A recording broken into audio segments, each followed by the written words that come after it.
Fantastic, thank you. And it's a very good evening. Welcome to the Reds Report with a preview of that first game that fans were allowed to go to on Monday evening when Barnsley took on Swansea, and a little preview of the semi-final second leg away at Swansea. With us are, as always, Ian. How are we doing?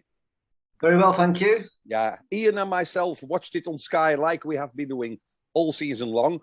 Two people that were lucky enough to be there. First of all, on behalf of the Yorkshire Post, and almost a regular now, Leon Wopshall. Leon, how are you? Yeah, good evening. Good evening, chaps. And Steve, you went. Hello. You were one of the lucky fans in that ballot, as they call it, where you went in. You called it something else, though, didn't you? Sounded like ballot, but I don't think that would. Anyway, yes, mate. Yes, I was lucky enough to be there. Fantastic. Just from your perspective, then, and then I'll go to Ian. How was that? Because I was like, you were working. It was Monday. How did it feel during the day? Were the jitters, or are you one of them like, it's just a football match, isn't it? How did it feel knowing you were one of the few selected to be able to go there and cheer them on? Oh, I was excited. There's no two ways about that. No, I wasn't jittery. I wasn't nervous. I was just, as I said, just really, really ready for 8:15. I've got to say that I was sat in the away end. First time I've ever been in away end. Me and my son went. Organisation-wise was fine, was fab. People had masks on. There was social distancing. When we got in the ground, it was like a one-way system, so that was fine. There was plenty of room between seats. I know my boss's husband, he didn't have quite as good an experience. Apparently, he kept, I mean, let's face it, everybody jumps up and down, and I think I spent more time stood up than I did sat down. But I think in certain areas of the ground, they actually made them sit down so they couldn't stand up and stuff like that. So, I mean, I understand it. But for me, the club did a really, really fantastic job. And what a brilliant night, what a brilliant atmosphere. 4,500 making it sound as though it was 45,000. It was amazing. It made the hairs on the back of your neck stand up. Yeah. Leon, there's been lots of plaudits and lots of compliments for the Barnsley press team. And I'm not saying because they've been very good with us, but various people saying there's always a programme, there is always snacks. Yeah. As a club, again, they've come through, haven't they? Let's face it, they were never going to win because everybody wanted to go. So they did it the fairest way possible. Yeah. And I think to highlight that, everybody seems to know Beth, who obviously works, and Beth is fantastic. Her mum and dad watched it at home. So it's not like, you know, we'll sneak you in through the back door. It was the fairest way possible. How did you experience it? Because obviously you've been to Oakwell this whole season when you've been playing without any fans. What did you, how did it feel for you? Yeah, I think the first thing was probably first sign of normality. We saw the lone piper at the back of the West Stand, and you usually only see him for it's the big games, isn't it? Whenever they're playing a Sheffield Wednesday or the away end's going to be full, and he was there, so I thought that was a nice little moment to say, well, we're maybe getting back to a little bit of a normality. I mean the press arrangements were pretty similar, really. Obviously, there were a few more there, and as you touched on, and I'd probably like to go on record as well, they've been fantastic, the press lads at Barnsley. Not just the other night, but all season. We have little goodie bags with sweets in. But it's not just that. Putting a good program out all the time. Obviously, supporters, get them. A lot of clubs haven't bothered to be quite honest. They've used the sort of I understand it in some respects, but they've used the sort of situation with COVID. You don't even get a team sheet at a lot of grounds, things like that. Barnsley have been fantastic, top class. I mean, in terms of the game, I can only echo what Steve said. I mean, the atmosphere was incredible, wasn't it? To say there were only 4,500, and everyone was singing up on the feet. Terrific atmosphere. And even when I think Jack Walton was the first one to come out, and he got a real warm applause, raucous ovation. Then both ends started singing "You Reds," didn't they? I think the end started, then the Ponte end started, and it was just It was a game of football, but it was an occasion as well, wasn't it? And it was an occasion for the town and those lucky enough to be there to get back into normality and watch their team. It's a bit like renewing your vows, I suppose, isn't it? Really? Yeah, definitely. Hats off to everyone involved with Barnsley, including the supporters. Obviously, it'd been nice to get a win or get a goal, but in terms of an occasion, it was absolutely fantastic, and it showed the club and the supporters in a really positive light. Yeah, Ian, 4,500 fans at the stadium. How many in your living room?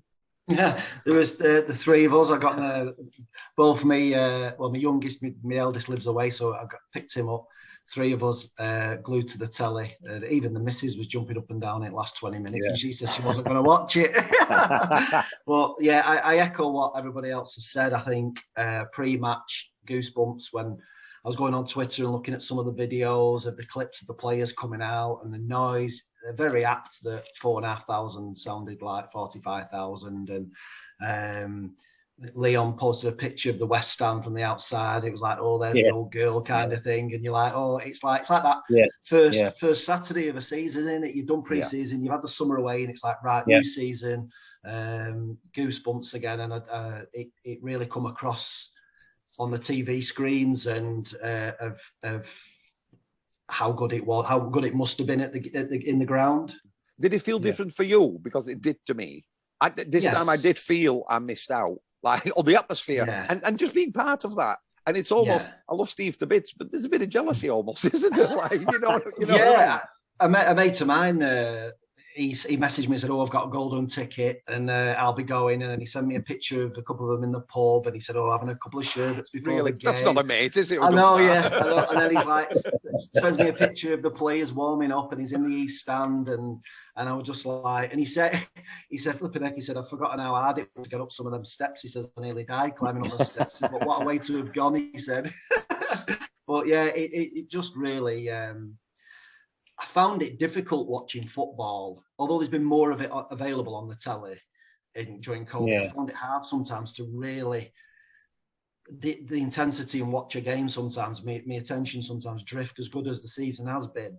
But when the crowds were back on and you got that atmosphere, I was just glued for the 90 minutes. I really was. Yeah, I think the biggest compliment was a Swansea player who did an interview with, I think it was Swans TV or whatever, and they said, 4,000 fans in the stadium. He says 4,000. It sounded like 40,000, and I think that's a huge compliment to those that were there.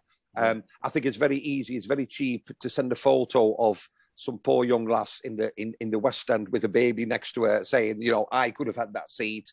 Listen, the people that were there, it was continuous. If you wouldn't watch the screen, it sounded like a full house. So each and every one that went, huge respect, loads of jealousy as well, of course, but huge respect for what they've done.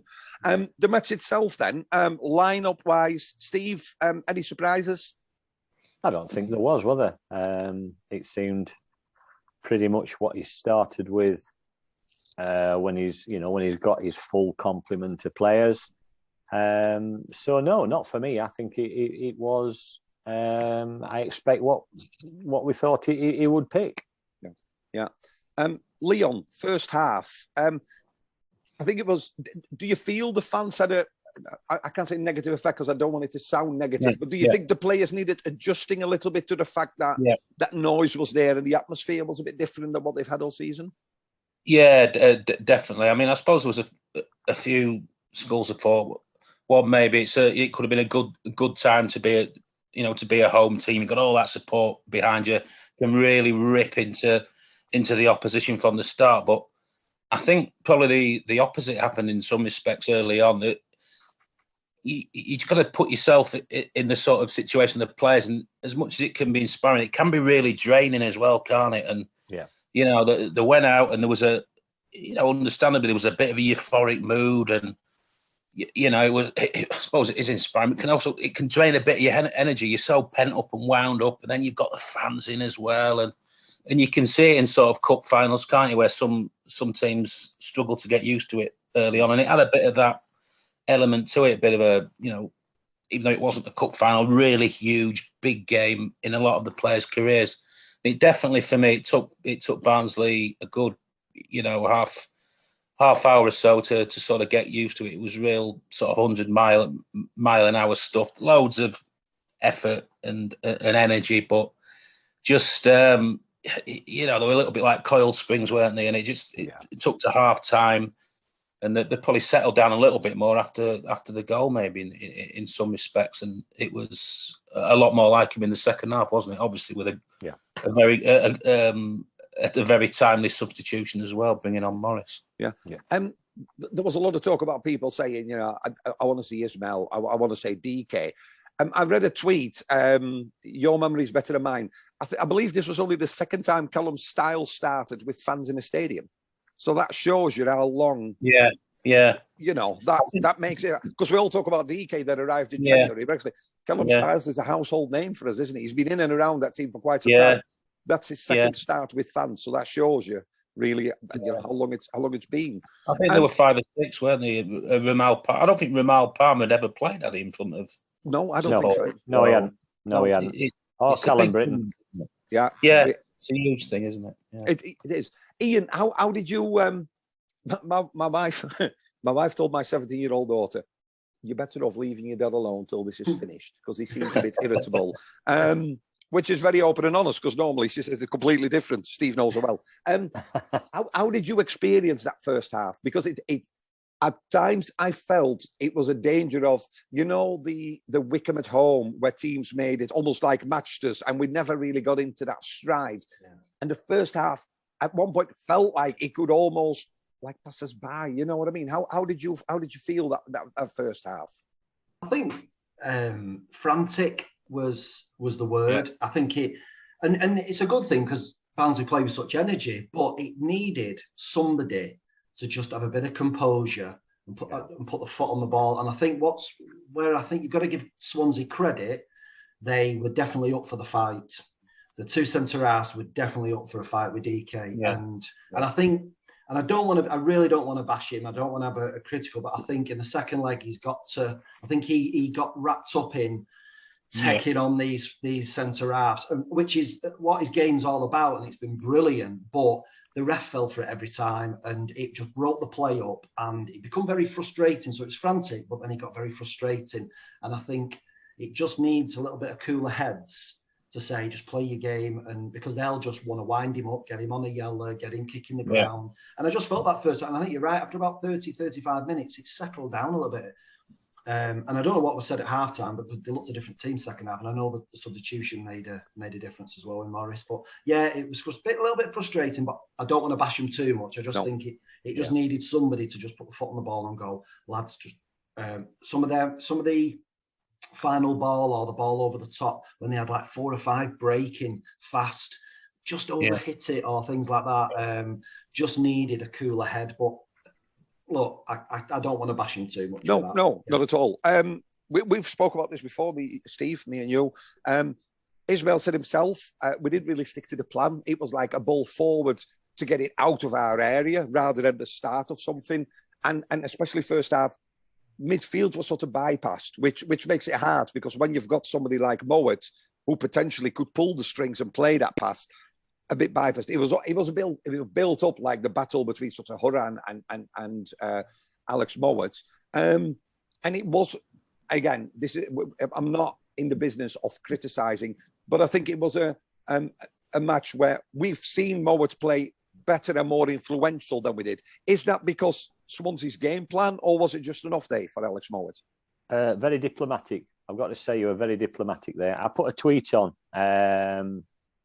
after the game, my usual unpopular opinion, and all I put out was that's Mowat's last game, and I didn't think that he'd played as well as he has played previously. I don't think myself that this last 4 or 5 games he's been on top of his game, to be honest. And I thought, I'm going to get absolutely roasted here. But there's quite a lot of people agreed with what I said. And you're right, the game did pass the midfield a lot of the time, because we were sort of back to that long high ball, trying to find DK. For me, and I'm guessing it's the way that Ishmael wanted to play. I didn't think Britton or Styles got forward as much as I've liked to see him before, especially Britton, because he can put a mean cross in. He really can. And for me, he just didn't get in that position.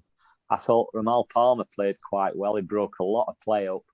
But yeah, I agree with you. It needed a calm head. It needed somebody to put the foot on the ball and look for a pass.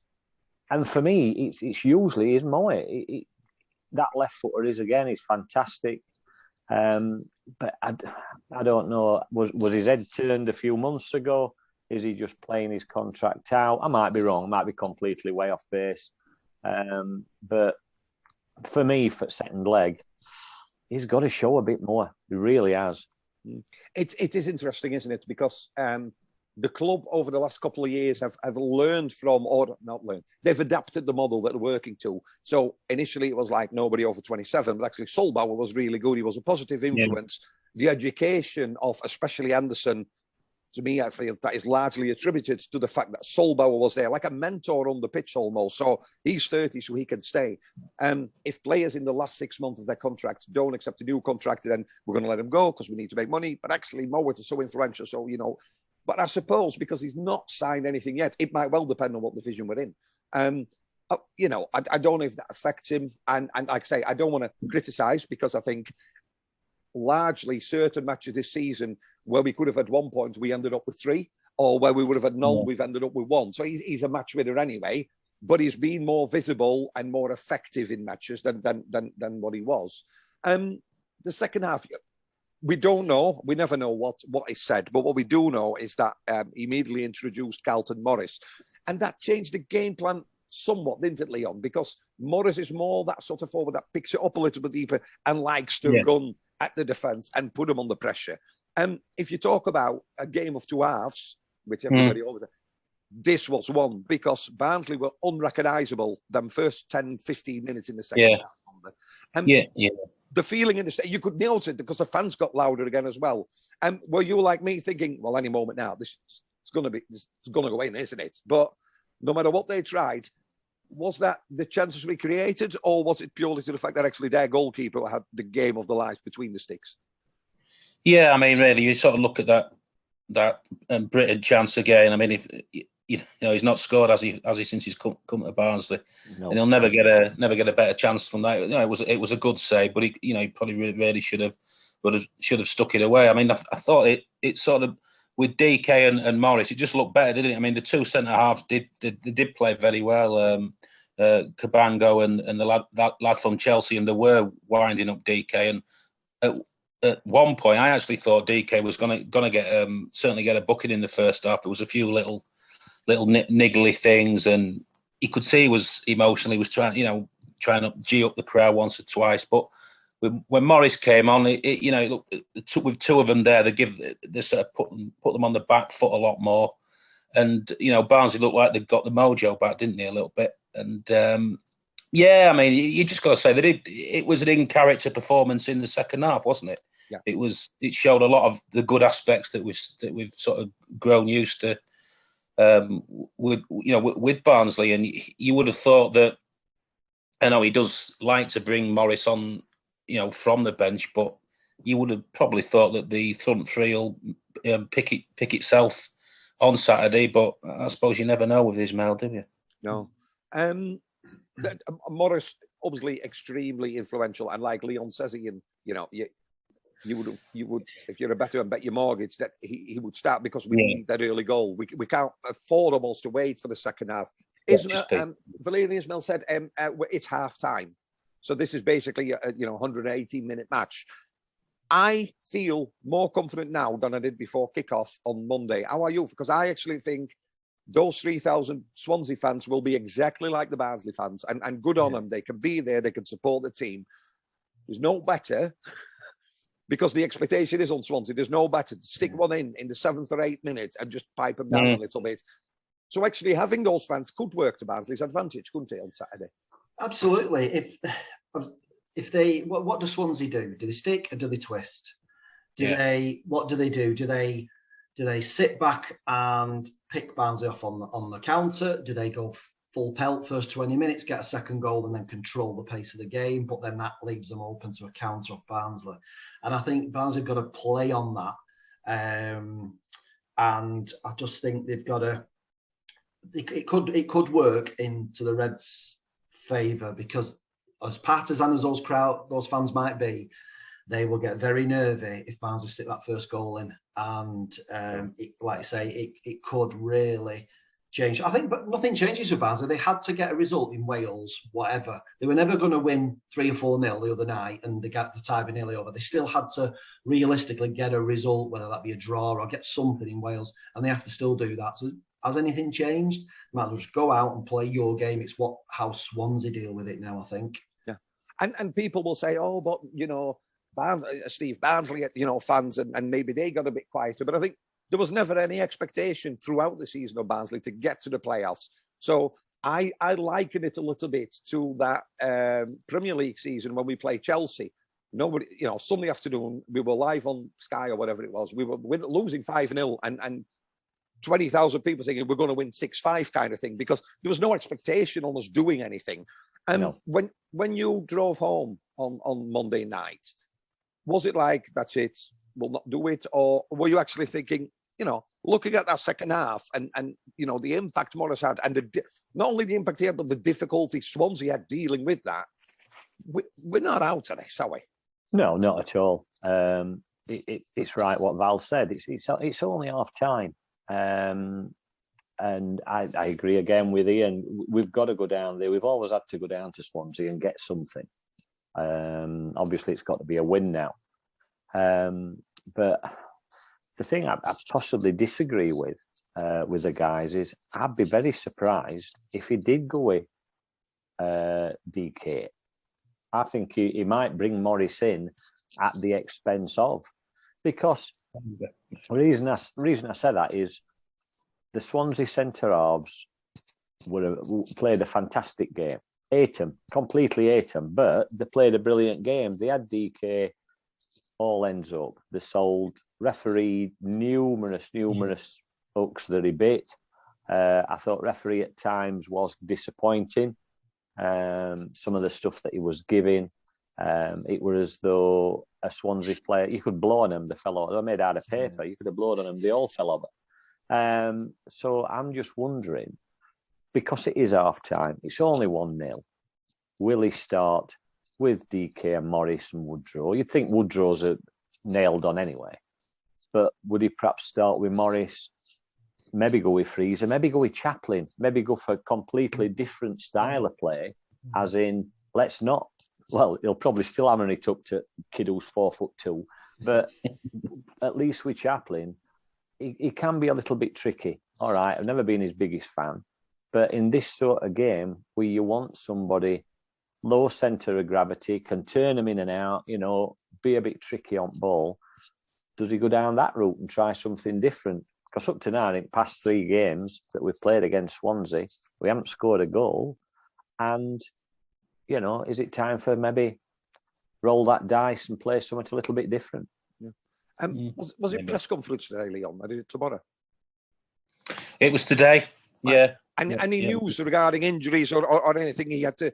we know he's quite cool, but he's a winner as well, isn't it? This will have not hurt him, but nagged at him, won't it? The fact that there's fans and... Let's face it, it was a moment of class. Should it have been defended better? You know what? Maybe. But it's still a class player that can then, even if you have the space to be able to score that. What was the news or anything from Oakwell today about how he's going to approach this? Or no, I mean, he was obviously questioned about whether Morris will start on Saturday. He obviously played a bit of a straight back, which says he's going to finalise his lineup tomorrow. No fresh injury news as such. It's pretty much as you were. I mean, there's obviously Herbie Campbell. It's a big call, isn't it, to throw him into the environment on Saturday. Yeah. He was just, he mentioned, as he did on Monday, he mentioned about Derby when they obviously lost the first leg to Leeds a couple of years ago. Was it 1-0 at Derby? Then won 4-2 at Leeds. He mentioned stuff about where Swansea won the first leg last year, didn't he, in the semis, lost to Brentford, and obviously he mentioned about the the Barnsley's game at Brentford, and you sort of going back to that. I mean, I remember going there. And the first half that Barnsley produced that day was absolutely outstanding, textbook in terms of when to press, their organisation, absolutely fantastic. And if I was Ismail, I know it was under a different manager in Struber, I'd be watching that first half of that performance and showing that to some of the some of the players before Saturday, because that was absolutely textbook. It was relentless. There was no they were really on message, tactically outstanding. And if Barnsley produce anything like that first half performance, they've got a good chance on Saturday. And I think it's a better team this year as well. I mean, I think there's only 4 or 5 who will probably started that day will start on Saturday. But no real news lines as such. The interesting one I did ask him if the practice penalty, isn't it, and he said no. But whether I necessarily totally believe that, I don't know. Would you, if you were the manager, Leon, would you actually stay with the group of players that is used just because of this crowd? The ones that played on Monday are used to playing, the noise, the crowd, the atmosphere. If he was to think of making a change, and let's say, for instance, Palmer is out and we're putting, Halme there, or we're putting Herbie Kane there, is he maybe... is there something for saying, well, actually, no, they've experienced this. They could take that into that match, and that might... Because we can't afford to have, 30, 40 minutes of just getting used to this, and we'll see where we go. But nobody really warrants changing, do they, in fairness? No, it's an interesting one, because obviously they played pretty well in the second half, didn't they, Barnsley? And there is an argument to sort of say, let's keep it as it is. But is he tempted to sort of throw a little bit of a curveball in somewhere? And you mentioned, I've thought that myself, putting Halme in the middle just to sort of keep it really solid there. And does that maybe allow Mowat to get a little bit more forward and maybe get the best out of him? And I think Steve made a good point as well about Chaplin as well, with his low centre of gravity's movement. That might be a little bit of a different one for their 2 big centre halves to deal with, because you just think at the minute Barnsley did play well in the second half, but if it's a chess match, the Swansea guy Cooper's sort of got all his pieces where he wants them a little bit, hasn't he? Yeah. And I suppose the onus is on more Barnsley trying to throw in a curveball. So it'll be fascinating to see what he does, and fascinating also to see how Swansea deal with supporters as well, because they're going to go there. There's going to be, they haven't watched them for nearly 15 months. There's going to be 3,000 or 4,000 of their fans. There'll be euphoria there. They'll all be chanting about Wembley, whatever. They've got to deal with what Barnsley had to deal with in the opening sort of half hour on Saturday, and they've got a lead as well, and it's theirs to lose, isn't it? Yeah. Besides the obvious, Ian, because I can just hear Steve piping up, what does Barnsley need to do? I know they need to score goals, but what do they need to do different? Is it a different approach? Is it rather than maybe playing more through midfield and playing to our strengths? Because actually that interpositional play, that pass and move in small spaces has worked really well for us in many of the matches. Swansea were one of the first teams that set up like we did and caused us problems. They did it in December, they did it in January, and then others followed. He is a bit of a master tactician, is Ismail. He's got lots of players to choose from. What do you think he'll do? And obviously, this is purely personal opinion because we don't know what's to kick off. No, I think I'd try and play more like the second half. When people like Morris pulled away from the defence, picked the ball up, turned and ran at them, they didn't like it. Whereas they were used to kind of centre half in DK backing into them, and they'd fall over, and then it just killed the game. I think there's an element of that. Get it down, play to your strengths. I think the other thing is, take your time. You've got 90 minutes. You've got to put an extra time or whatever. You could be going into that last 20 minutes 1-0 up. How are their nerves? So you don't have to. You're not going to win the game in the first 20 minutes. You could lose it in the first 20 minutes. And I think a bit of patience as well. I think play to your strengths, but also I think if you get to half time and it's 0-0, it's not a horrendous result, is it? No. At half time, and I think just be patient. You know, you could get one just before half time and then stick one in with 3 minutes to go, and everybody's happy. You know, just keep it simple in that respect. I think be patient. The other, I mean, we don't talk much about other teams because it's the Barnsley Reds report. But actually, Brentford are in a similar position as Barnsley, the 1-0 down.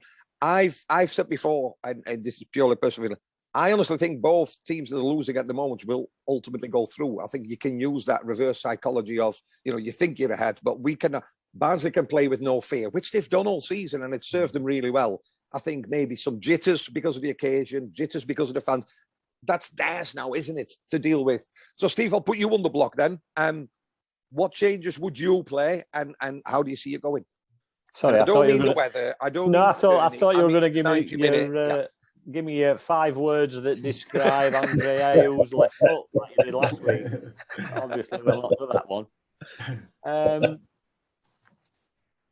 I think if I were Val, and I wish I were that good looking, and that young, the team is. You're going to say something, weren't you? Just calm yourself.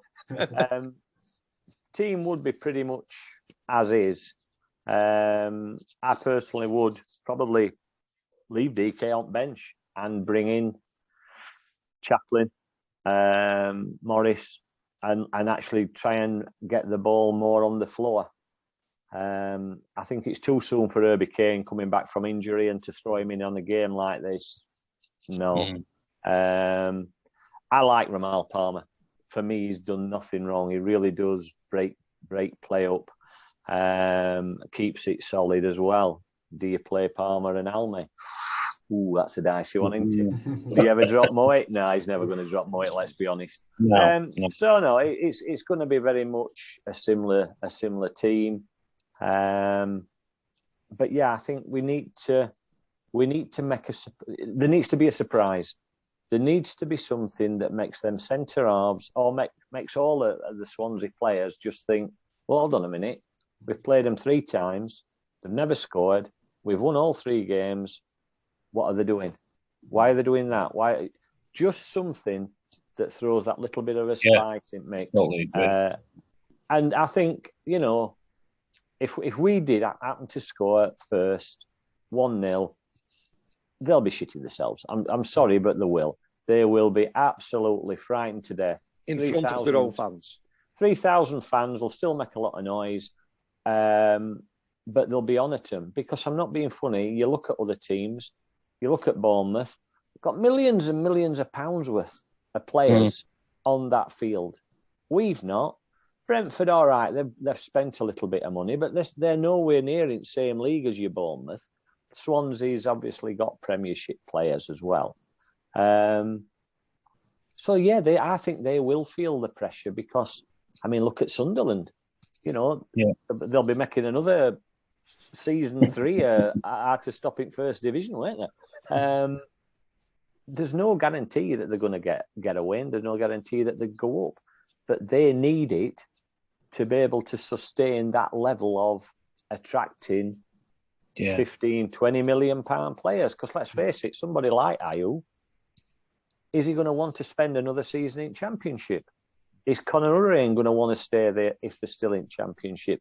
They're playing for a chance to go back up. And I think the pressure now is 100% on them. And let's face it, we've had a fantastic season.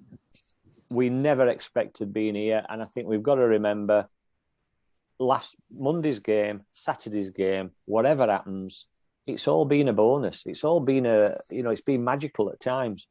And we've just got to remember that. I mean, he's on 70. I was going to say Ayew is on £78,000 a week. I mean, I would have thought that the starting lineup that Barnsley had the other night that wouldn't even get to that, would it? You know? Nowhere near. Nowhere near. There's only Carlo on that sort of money. Over my lifespan. Leon, you mentioned it earlier, but actually, for the Swansea manager, the Barnsley selection probably causes more headache because we all sort of knew who, besides Roberts, who was probably a bit of a surprise not starting for him.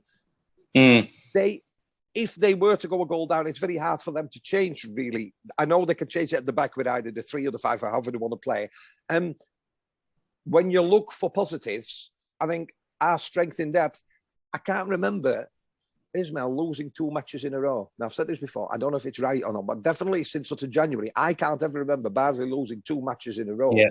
Since he'll not want to start that now, will he? Certainly not. No, I think he probably will have a little bit of something up his sleeve somewhere. I mean, you look apart from the Ayew goal, the defence handled Swansea pretty well, didn't they? I thought Sibbick had a good game against Jamal Lowe. I know there was that little one in the second half when he twisted and turned. That was pretty much it. And Sibbick was nice and strong. I thought the other lad in the middle did nothing at all. Was it Cullen? I think he did nothing for me.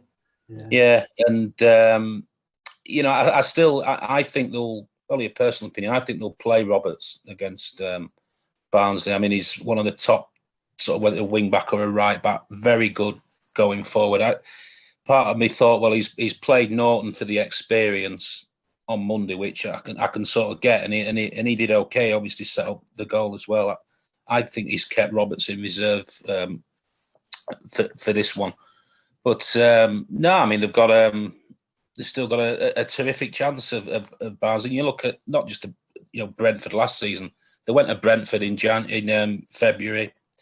I think Brentford haven't been beaten, have they, in something like 20 games. Won there. They won at Bournemouth as well. So they'll certainly not be lacking in self belief. And there's no pressure whatsoever, isn't there? I mean, if Swansea don't go up, they've got the loan players they've got. I mean, the lad from Chelsea, Gui, his next step is going to be playing in the Premier League somewhere, isn't it? Yeah. On loan. He'll go. A couple of the other, Hurricane won't come back. And there's the people like Grimes, he'll probably leave as well. So, there is a hell of a lot of pressure, pressure on them if they don't go up this year. They're going to have to cut the cloth, aren't they? Yeah. Whereas, for Barnsley, it's it's a massive bonus, and they're good enough, to do it. I know they've been beaten 3 times by Swansea, but it's been pretty tight, hasn't it? Really, and it'd just be Barnsley, teams like Barnsley, to win that one match 2-0, and then the other 3 don't really matter, do they? Well, I think I said just as quickly. I said years ago, Middlesbrough played Bradford, and they played 4 times. Bradford beat Middlesbrough well 3 times, including the first leg of a semi-final of a playoff. Middlesbrough won the 4th one and ended Bradford's season. So, strange things happen in the playoff, and it can happen. It can be done, can it? Ian, so there's been a lot of talk, a lot of focus on DK and on Mowat. And I just wonder, because we don't often, Jordan Williams came on, and whenever he's come on this season, I've just felt like we've got that second burst, and he almost looks a different player. I mean, going forward, he looks really confident. And I know it's the style of playing, it's a selection, but what does he need to do to get more game time? Is it only when it's not working for those? Will he always be, do you think, sort of like second, like, well, it's a bit like Adore, isn't it? We know what he's got, he's shown it, but we've not really seen him. What does he need to do? And is there a danger that if we don't go up, players like Williams, players like Adore, we could actually lose them? I think the ones in front of him have just been so consistent, haven't they? He'd come on, like you say, he come on the other night, and it didn't weaken the team. He played well. I just think the team's picked itself because they've been ultra consistent. There is that danger that those fringe players, if you want to call them, may go elsewhere. But I think, like what we said last week, I think the morale is so good in the camp.